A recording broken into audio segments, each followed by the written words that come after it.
Hello students, आज हमारा electrostatic potential and capacitance का लेक्चर 10 होगा। लेक्चर 9 में लास्ट में आप लोगों ने समांतर प्लेट संधारित्र की धारिता के सूत्र का निगमन किया था। आज हम उस डेरिवेशन से रिलेटेड कुछ न्यूमेरिकल्स करेंगे और उसके बाद इस चैप्टर में आगे बढ़ेंगे। तो चलिए स्टार्ट करते हैं। हमारा आज का जो पहला न्यूमेरिकल है उसे हम आप लोगों को पढ़कर सुनाते हैं। देखिए, फर्स्ट क्वेश्चन है, एक समांतर प्लेट संधारित्र की प्लेटों के बीच निर्वात होने पर धारिता 8 पिकोफैरड है।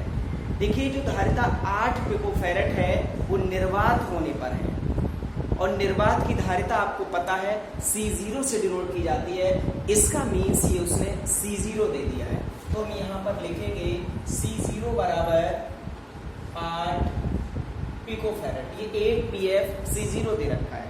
आगे इसी क्वेश्चन में कह रहा है, यदि संधारित्र की प्लेटों के बीच की दूरी घटाकर आधी करके उनके बीच में 6 परावैद्युत का कोई पदार्थ भर दिया जाए तो अब धारिता कितनी हो जाएगी।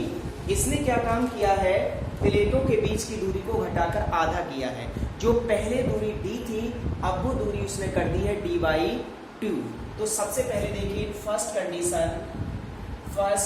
कंडीशन, अगर हम फर्स्ट कंडीशन की बात करें देन C0 जो होगा आपका वो ε0A/d होता है। ये आप लोग जानते हैं, जब कोई समांतर प्लेट संधारित्र बिल्कुल खाली होता है, उसके अंदर निर्वात या वायु होती है, कोई मीडियम नहीं होता है, देन उसकी जो कैपेसिटेंस होती है वो C0 = ε0A/d होती है, जैसा कि हमने लेक्चर नंबर 9 में ड्राइव किया था। अब उसने क्या काम किया कि प्लेटों के बीच की दूरी को घटाकर आधा कर दिया, दैट इज d की जगह पर उसने d/2 कर दिया और प्लेटों के बीच जो खाली जगह थी उसके अंदर कोई एक परावैद्युत पदार्थ भी भर दिया। तो अब हम बात करते हैं second condition. In second condition की बात करें तो C = K ε0A/d की जगह हो जाएगा d/2। प्लेटों के बीच की दूरी को घटाकर आधा किया है और पदार्थ उसने जो खाली जगह थी उसमें कोई पदार्थ भर दिया है, ठीक है। और K की उसने वैल्यू दे रखी है, जो पदार्थ भरा है उसका परावैद्युतांक 6 है। तो यहाँ पर देखिए K की जगह 6 आ जाएगा, ε0A/d और जो 2 नीचे था d/2 था वो 2 ऊपर पहुंचेगा, क्योंकि अपॉन के अपॉन का ऊपर पहुंच जाता है। तो 6 इंटू, और इसकी वैल्यू हमें इक्वेशन नंबर 1 से पता है कितनी है, C0। तो इसकी जगह लगा दीजिए C0 और इंटू में कितना है 12, तो ये 2 है, तो इंटू में ये आपका आ जाएगा 12 C0 और 12 इंटू C0 की वैल्यू शायद हमें क्वेश्चन में दे रखी है। एक समांतर प्लेट संधारित्र की निर्वात होने पर धारिता 8 पिकोफैरड, इसका मतलब C0 की जगह पर हम 8 लगा देंगे। 12 और 8 की गुणा करेंगे तो 12 × 96 96 पिकोफैरड मीन्स अब जो धारिता है वो 96 पिकोफैरड हो जाएगी। काफी अच्छा क्वेश्चन था। चलिए अब हम इसी में आगे बढ़ते हैं। हमारा जो नेक्स्ट क्वेश्चन है उसे आप लोग ध्यान से सुनिएगा। क्वेश्चन है, किसी समांतर प्लेट संधारित्र की प्लेटों के बीच परावैद्युत पदार्थ भरने पर धारिता 4 pF से 80 pF हो जाती है। परावैद्युतांक की गणना कीजिए। देखिए, कोई समांतर प्लेट संधारित्र है, धारिता 4 pF से 80 pF हो जाती है परावैद्युत पदार्थ भरने पर। इसका मतलब जब हमने परावैद्युत पदार्थ नहीं भरा था तब धारिता थी 4 पिकोफैरड, और जब परावैद्युत पदार्थ नहीं भरेंगे, खाली जगह होगी, तो उसकी धारिता को हम डिनोट करेंगे C0 से। सो C0 = 4 pF आ गया। अब जैसे ही उसने परावैद्युत पदार्थ भरा तो अब धारिता हो गई 80 picofarad, that is C = 80 pF। Then हमें उस मीडियम का डाइलेक्ट्रिक कांस्टेंट बताना है, जो हमने परावैद्युत पदार्थ भरा है उसकी वैल्यू क्या है, उसका डाइलेक्ट्रिक कांस्टेंट क्या है, ये हमें बताना है। K बराबर होता है C/C0, ये फार्मूला है। सी की जगह 80 लगा दीजिए, C0 की जगह 4 लगा दीजिए, 4 का डिवाइड कर दीजिए, 20 आ जाएगा। तो K की वैल्यू कितनी आ जाएगी? 20। दैट इज जो हमारा डाइलेक्ट्रिक कांस्टेंट है मीडियम का वो 20 है। यूनिट कोई होता नहीं है तो आप लोग जानते हैं। तो यहाँ पर जो K की हमारी वैल्यू है वो 80 आ गई। क्लियर हो गया? अब हम इस चैप्टर में आगे बढ़ते हैं। नेक्स्ट टॉपिक हम लोग डिस्कस करेंगे। ठीक है, चलिए इसके लिए हटाते हैं।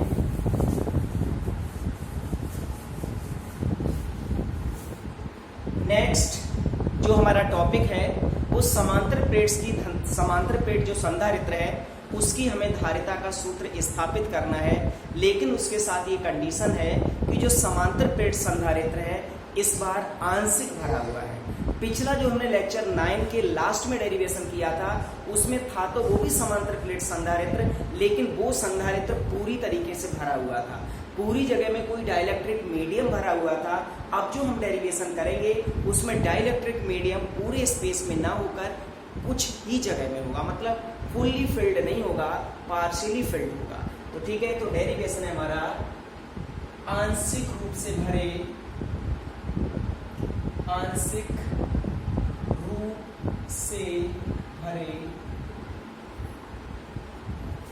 संधारित्र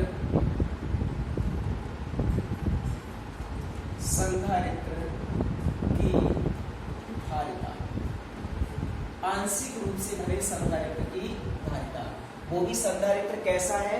समांतर प्लेट है, पैरेलल प्लेट कैपेसिटर है, पार्शियली फिल्ड है, उसकी हमें धारिता बतानी। ठीक है, तो देखिए हमने सपोज कर लिया एक समांतर प्लेट संधारित्र है, उस समांतर प्लेट संधारित्र की एक ये प्लेट है X और एक प्लेट है Y। इस X प्लेट के लिए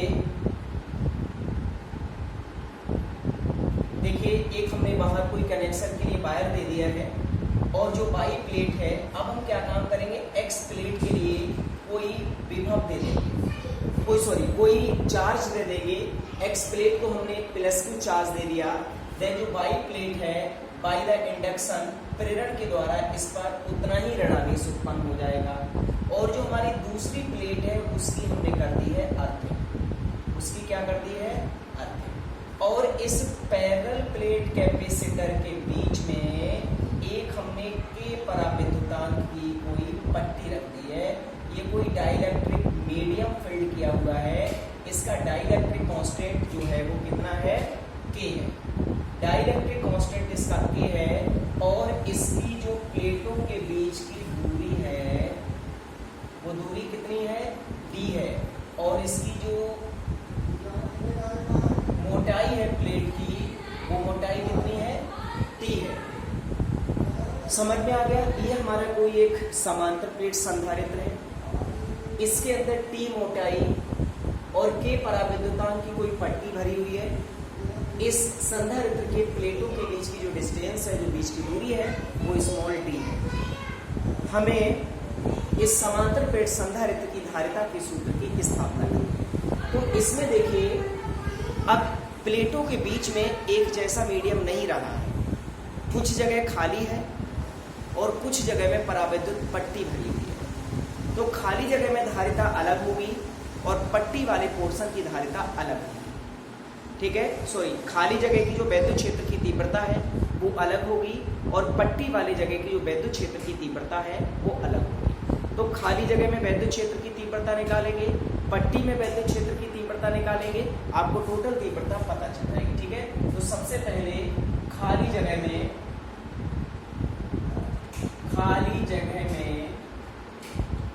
तीव्रता, देखो तीव्रता E बराबर होती है ε0 अपॉन सिग्मा। ये हमने प्रूफ किया था। दो प्लेटों के बीच वैद्युत क्षेत्र की जो तीव्रता होती है चैप्टर नंबर 1 में प्रूफ किया था, E बराबर ε0 अपॉन सिग्मा होती है। यहाँ पर हम E की जगह E0 लगा देंगे क्योंकि ये खाली जगह है और खाली जगह में जो भी चीज निकालते हैं उसके सफिक्स में 0 लगा के डिनोट करते हैं, वो वैक्यूम में होती है। एप्सिलॉन की वैल्यू हमें पता है, एप्सिलॉन Q अपॉन A होता है। तो एप्सिलॉन की जगह जैसे ही क्यू अपॉन के लगाएंगे तो क्यू अपॉन एप्सिलॉन 0 ए हो जाएगा। ये खाली जगह में वैद्युत क्षेत्र की तीव्रता है। अब हम निकालेंगे प्लेट में वैद्युत क्षेत्र की तीव्रता। ये तो इस वाली खाली जगह में जो आपको दिखाई दे रहे हैं, ये खाली जगह और ये खाली जगह। अब इस प्लेट या पट्टी में वैद्युत क्षेत्र की तीव्रता कितनी होगी? पट्टी एक डाइलेक्ट्रिक मीडियम है और उस मीडियम में जब हम तीव्रता निकालेंगे तो एप्सिलॉन 0 के साथ में के और आ जाएगा, बाकी सब कुछ तो सेम रहेगा। ठीक है, तो पट्टी में तीव्रता,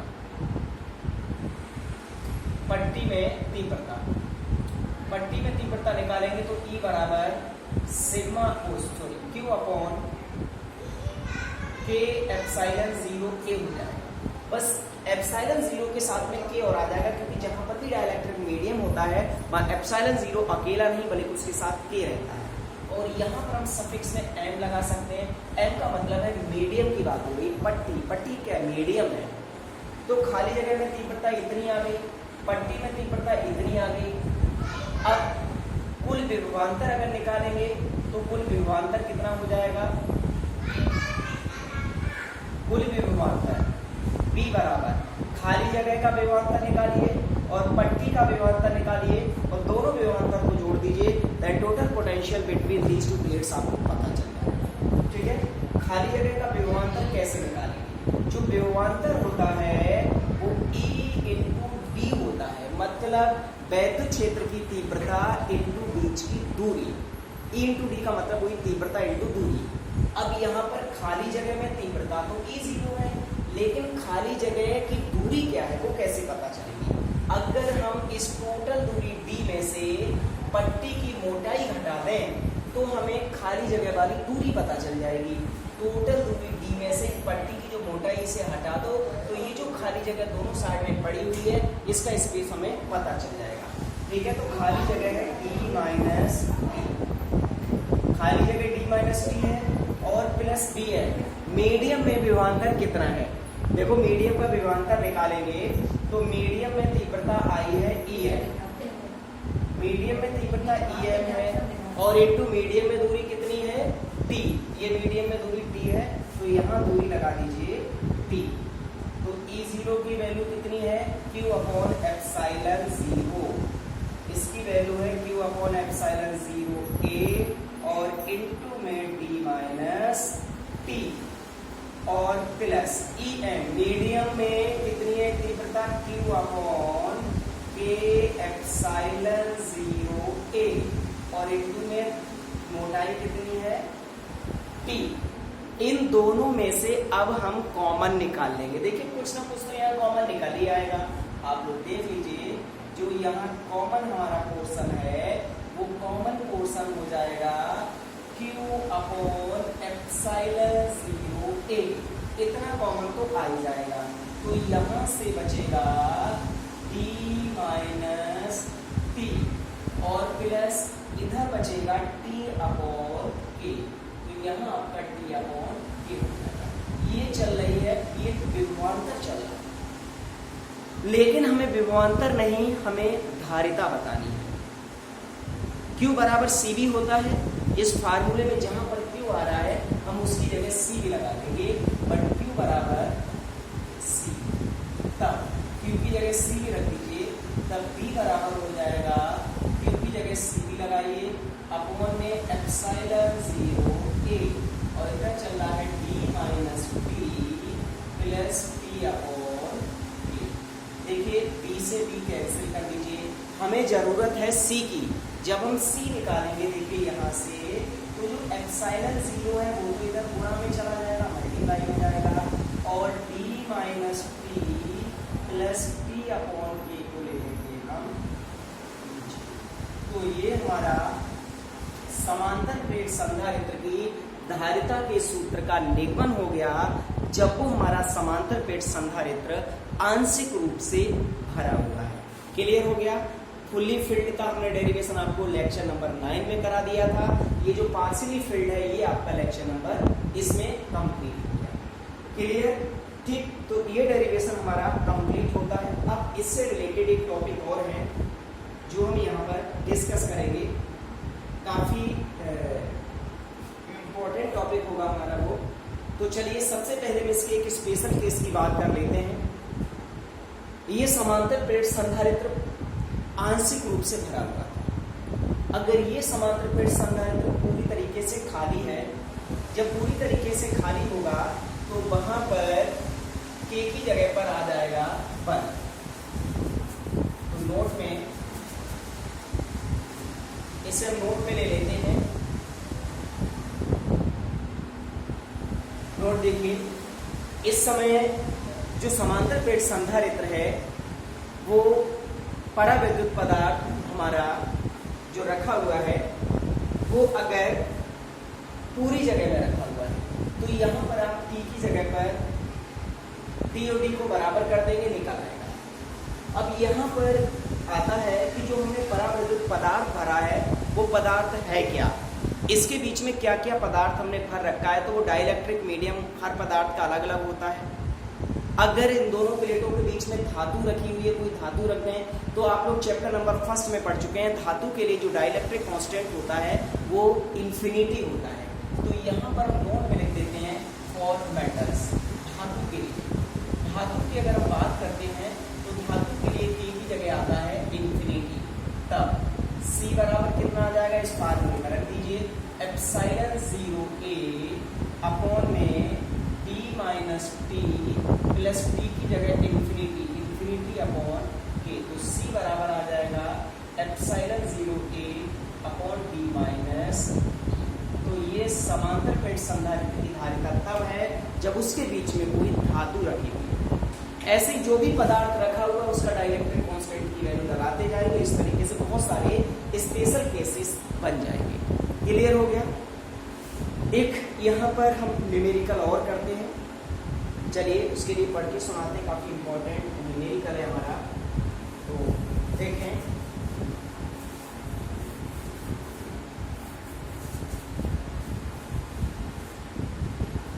देखिए क्वेश्चन है, एक समांतर प्लेट संधारित्र की प्लेटों का व्यास 8 सेंटीमीटर है। जो समांतर प्लेट संधारित्र है उसका व्यास 8 सेंटीमीटर दे रखा है। प्लेटों के बीच में वायु भरी है, मतलब कुछ मीडियम नहीं है, वायु है। यदि संधारित्र की धारिता 100 सेंटीमीटर त्रिज्या के धातु के गोले की धारिता के बराबर है तो प्लेटों के बीच की दूरी बताइए कितनी होगी। चलिए क्वेश्चन को एक बार बताते हैं। एक समांतर प्लेट संधारित्र है, उस समांतर प्लेट संधारित्र की जो प्लेटें हैं उनकी त्रिज्या 8 सेंटीमीटर, मतलब जो समांतर प्लेट संधारित्र है उसकी प्लेटें वृत्त के आकार की हैं। इसका मतलब ये है क्योंकि उसने त्रिज्या दे दी है तो वृत्ताकार होगी, डिस्क के आकार की होगी।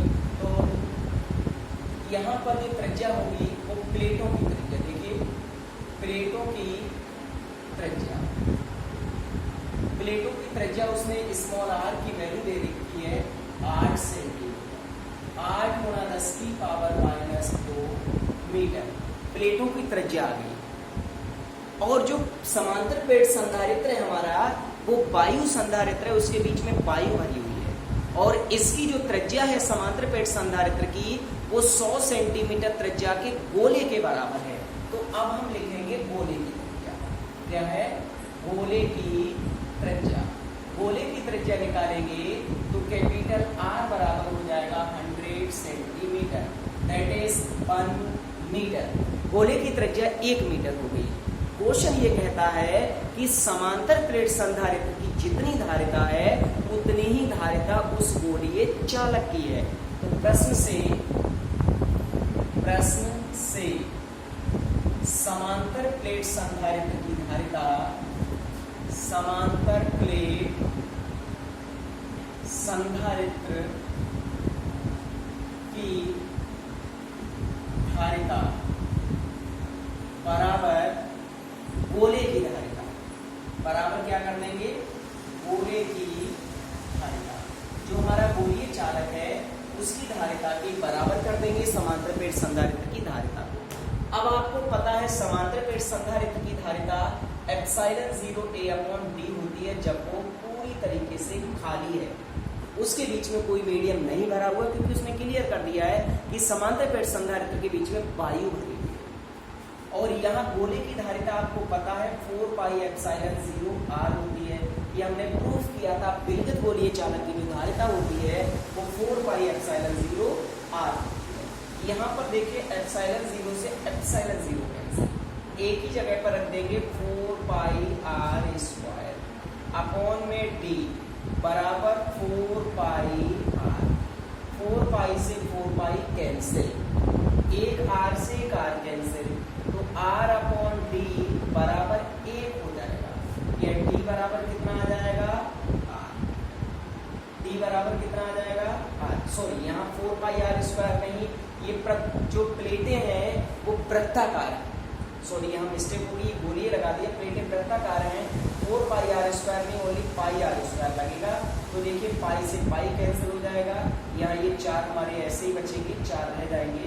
तो यहाँ से r upon D equals to आ जाएगा 4, एक r से एक r हमने यहाँ कैंसिल कर दिया, तो r की वैल्यू आ जाएगी, वो d की जो वैल्यू आएगी वो r बाई 4 आ जाएगी।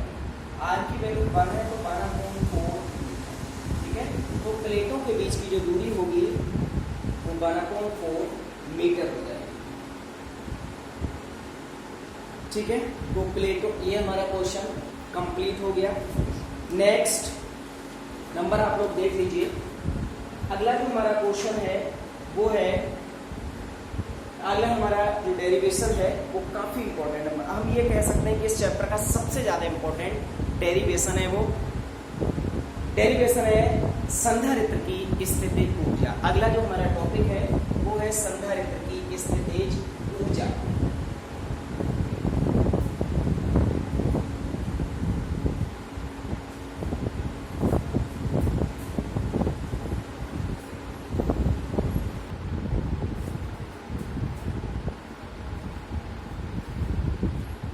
अब हम संधारित्र की स्थितिज ऊर्जा के सूत्र का निगमन करेंगे, काफी इंपॉर्टेंट है।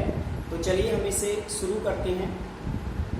एक समांतर प्लेट संधारित्र हमने ले लिया और उस समांतर प्लेट संधारित्र की जो प्लेटों पर आवेश है वो Q है और प्लेटों के बीच जो विभवांतर है वो हमने B मान लिया, और जो संधारित्र है उसकी धारिता को हमने C मान लिया। देन आप जानते हैं Q बराबर होता है CV। Q बराबर क्या होता है CV। यहाँ पर C क्या है, एक कांस्टेंट है, एक प्रोपोर्शनलिटी कांस्टेंट है, क्योंकि यहाँ जो हमारा Q चार्ज होता है वो विभवांतर के अनुक्रमानुपाती होता है। जैसे जैसे हम संधारित्र के लिए आवेश देते जाएंगे वैसे वैसे उसकी प्लेटों के बीच जो विभवांतर है वो बढ़ता चला जाएगा। अर्थात जब हम संधारित्र को चार्ज करते हैं, आवेशित करते हैं, तो आवेशित करने में हमें कुछ ना कुछ कार्य करना पड़ता है, और जो आवेशित करने में कार्य करना पड़ता है वही कार्य उस संधारित्र की प्लेटों के बीच स्थितिज ऊर्जा के रूप में संचित हो जाता है। अर्थात हम उसी कार्य के लिए संधारित्र की स्थितिज ऊर्जा कहते हैं। तो अब हमें उसे ड्राइव करना है। तो हमने मान लिया कि संधारित्र को हमने Q आवेश दिया और Q आवेश देने पर उसके विभव में वृद्धि B हो गई। देन Q अनुक्रमानुपाती B या फिर Q बराबर हो जाएगा CV। अब यहाँ देखिए C एक कांस्टेंट है, अर्थात ये जो हमारा Q बराबर CV है वो जस्ट लाइक y बराबर mx है। यानी अगर हम इसकी y बराबर mx से तुलना करें तो y की जगह Q और यहाँ x की जगह पर B आएगा। y बराबर mx क्या है, एक मूल बिंदु से जाने वाली सरल रेखा का समीकरण।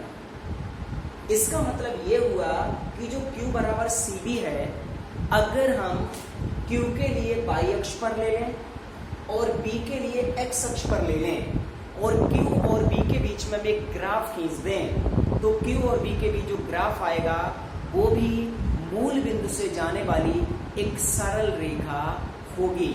तो देखिए यहाँ पर हम ग्राफ इसका प्लॉट करते हैं। ये हमने x अक्ष ले लिया, ये हमने y एक्सिस ले लिया। इस x अक्ष पर हमने y अक्ष पर हमने आवेश ले लिया और x अक्ष पर हमने विभवांतर ले लिया। और हम जब Q और B के बीच में ग्राफ खींचेंगे तो वो इस तरीके से ग्राफ एक स्ट्रेट लाइन आएगी, ओरिजिन से पास होने वाली, और इस स्ट्रेट लाइन का नाम हमने रख दिया OA। इसे थोड़ा सा आगे बढ़ा देते हैं x अक्ष वाले पोर्शन के लिए। अगर हम देखिए यहाँ पर ये स्ट्रेट लाइन इसकी हुई है, इस सरल रेखा और जो विभवांतर है या जो विभव है, अगर इसके बीच जो विभव अक्ष और सरल रेखा के बीच में जो एरिया कवर्ड होगा, ये वही एरिया इस स्थितिज ऊर्जा के बराबर हो जाएगा। समझ में आ गया? अगर हम Q और B के बीच में ग्राफ खींचेंगे तो ओरिजिन से पास होने वाली एक सरल रेखा होगी, तो क्लियर है, क्योंकि ये समीकरण हमारी y बराबर mx टाइप की है और आपको पता है y बराबर mx एक ओरिजिन से पास होने वाली स्ट्रेट लाइन होती है। ठीक है, तो यहाँ से इसका ग्राफ क्या है, एक सरल रेखा हो जाएगी। इस सरल रेखा और जो विभव अक्ष है, इन दोनों के बीच में जो एरिया कवर्ड होगा, जो ट्राइंगल बनेगा, उसी ट्राइंगल का एरिया ही स्थितिज ऊर्जा के बराबर। समझ में आ गया? एक बार हम पूरे डेरिवेशन को फिर से रिपीट कर देते हैं, जितना भी बता दिया है।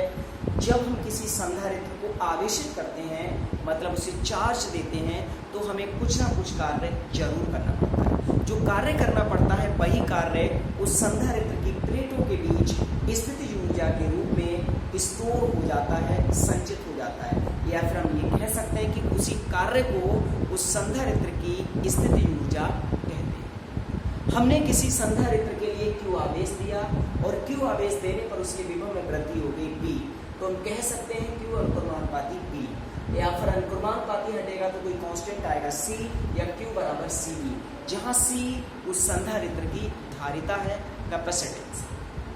ये जो हमारा Q बराबर CV है वो जस्ट लाइक y बराबर mx है, और y बराबर mx एक मूल बिंदु से जाने वाली सरल रेखा होती है। इसका मतलब Q और B के बीच में जो ग्राफ है वो मूल बिंदु से जाने वाली एक सरल रेखा होगी। अगर इस सरल रेखा और विभव अक्ष के बीच में हम एक एरिया कवर्ड करें तो जो हमारा एरिया आता है वही स्थितिज ऊर्जा के बराबर होता है। तो अतः स्थितिज ऊर्जा क्या हो गई? अतः स्थितिज ऊर्जा U बराबर आ जाएगा क्षेत्रफल त्रिभुज OAB, और इस त्रिभुज का क्षेत्रफल क्या होगा? 1/2 लंब गुणे आधार होता है। लंब हमारा AB हो जाएगा और आधार हमारा OB हो जाएगा। 1/2 AB की वैल्यू कितनी है? AB की वैल्यू देखिए, जो AB क्या है वो हमारी आवेश अक्ष के समांतर है लाइन, इसीलिए हम AB की जगह Q लिख सकते हैं। तो यहाँ AB की जगह Q आ जाएगा, और OB क्या है? OB विभव वाली लाइन है, तो यह आपका विभव बन जाएगा P। तो स्थितिज ऊर्जा 1/2 QB आ गई। समीकरण से नाम दे दीजिएगा। ये स्थितिज ऊर्जा का सूत्र हमारा ड्राइव हो गया, लेकिन ये स्थितिज ऊर्जा हमारी आवेश और विभव के पदों में है, विभवांतर के पदों में है। अब स्थितिज ऊर्जा इसकी डिफरेंट टर्म्स में हो सकती है। आवेश और विभव के पदों में ये हो गई, आवेश और धारिता के पदों में भी हो सकती है, धारिता और विभव के पदों में भी हो सकती है।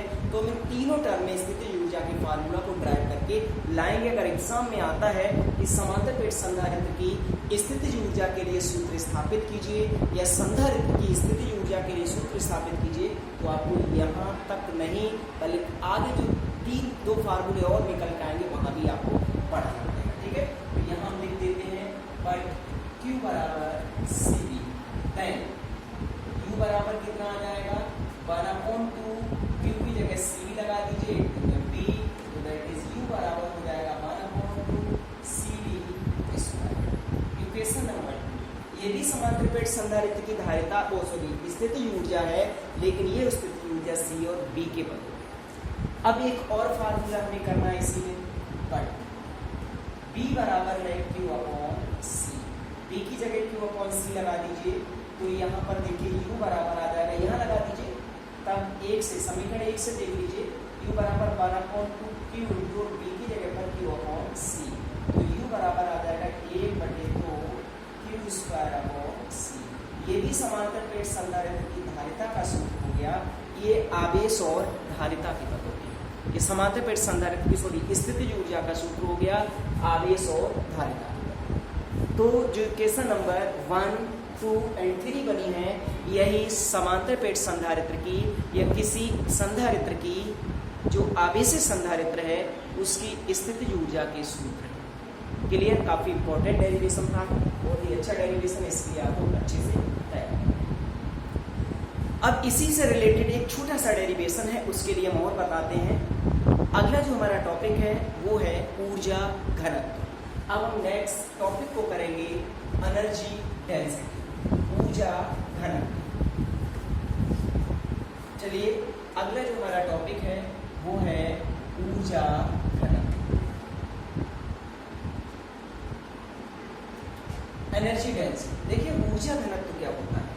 अभी आप लोगों ने किसी आवेशी संधारित्र की स्थितिज ऊर्जा का सूत्र पढ़ा था कि आप जब हम किसी संधारित्र को आवेशित करते हैं तो हमें कितना कार्य करना पड़ता है, कितनी ऊर्जा व्यय होती है, उसकी स्थिति, उसके लिए हमने फार्मूला ड्राइव किया था, U बराबर हाफ CV²।